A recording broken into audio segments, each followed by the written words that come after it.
Even there are a lot of issues about ILP, right? And I think under your leadership, I mean, once you get posted here, you set up ILP some special task force. Like, how did that work? So ILP, definitely any outsider coming into Nagaland, they need to have the inner line permit. Yeah. So we do checking. We have area administrative offices. For example, the people will enter mostly from the either Jakama side or Zubsa side. Yeah. So we have SDO civils in both these places. So they will be the in-charge officers for the verification. So there will be a joint verification drive among district administration, police and other organizations. So we do check, and there are certain penalties and fines imposed under that rules if one is not carrying an ILP. And definitely then we have to tell that person to make an ILP within so and so time. So we see some documents from that person. So we make sure it is they carry their ILP, or if they don't, they make their ILP before proceeding further. But saying that, of course, we do have challenges of manpower constraints and everything, but we are trying our best, and definitely we have a dedicated branch in the DC office who is specifically dealing with ILP. We have an in-charge officer also. So nowadays, as you know, ILP can be applied online as well. So online and offline, both the ILP cell is tracking. And any concerns whenever raised by the civil societies or NGOs, we do listen to them. We do have an interaction. Then we do cooperate with them also. But we make sure the verification is happening from our end with all the stakeholders. And we also do spread the awareness among all these people who are engaging the laborers for the construction and other related activities, because they'll be applying ILP in bulk. So the guarantor, who will be a Naga person, so he has to be aware of this ILP and other penal mechanisms and facilities. So we are also creating awareness side by side. Was there any incident of like the outsiders getting caught? And Definitely we caught some who without an ILP. So as I said, according to the rules, whatever fine had to be imposed, we imposed the fine as well. Then we made sure they come to the office and made their ILP without any further delay. Okay. So from the estimation from the district, like Deputy Commissioner's office, do you think that anyone who enters without ILP are easily caught, or I mean, some of them are absconding even without getting caught? So there is no case of absconding, because mostly the people from outside come through Assam.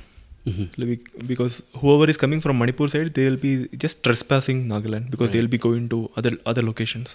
So whoever is coming from Assam, they have multiple checks. First in Dimapur district, then in Chumukidima district. Then only they are entering Kohima district, right? Yes. So we cannot say that people are directly entering Kohima district and there is no checking happening, because they undergo 2-3 levels of checking before that. So definitely there will be isolated cases where ILP is missing and we are not able to catch them. But as far as possible, we are trying our best to monitor the situation closely. Okay. And as someone who is looking after that, do you see the government getting serious in this ILP implementation? So it remains more or less the same. No, definitely. Of course, government policy, the government will lay out the policy, but the implementation part comes to the district administration and other stakeholders in the field level. So I cannot just say that it's government's lookout, because I am also a part of government. Yes. So of course the policy is very clear, and implementation we have to do. So as I said, we are trying our best to do that. There may be some flaws isolated here and there, but we are trying to correct it. Okay. Now, like in the recent past, Dimapur is also, people are demanding that Dimapur should be also enforced. But if we realize that Kohima it is not that successful, I think people will be discouraged to even implement this, spending a lot of money. I disagree with that statement that it's not successful in Kohima, because we don't have any data to prove that it is not successful. So we do have a lot of applications coming in and out in the ILP section, and we do issue the ILP. Okay. So I disagree that it's unsuccessful. But of course, as I said, the isolated cases missing out, it will be there everywhere. Okay. But we are trying our best. So there is no cases like that coming into Kohima district. The other policies in the Dimapur and all, it's the government's lookout. So being just the Deputy Commissioner of Kohima, I won't be able to comment the issue of Dimapur. Right.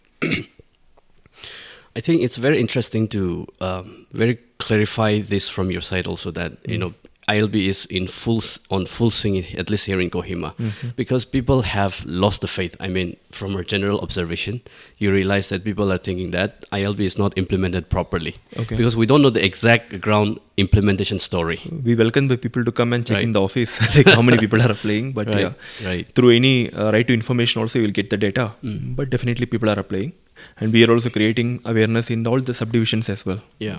And as someone who is leading this implementation force, is there anything that you would like to you like the people to know, in a very special So way? I like the people, especially the Nagas living in Yeah. Kohima district, Yeah. just to be confident on us. Like we are also trying our best, and those who are coming from outside, the ILP is not a document where you are punished or anything, but it's just an entry permit, as it is there in some other states as well, like Arunachal and all.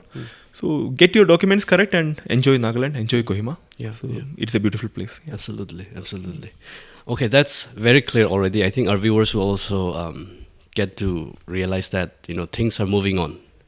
It's just that we don't have the idea of like how much the government officials are working on this Yeah. due to communication gap, I would say.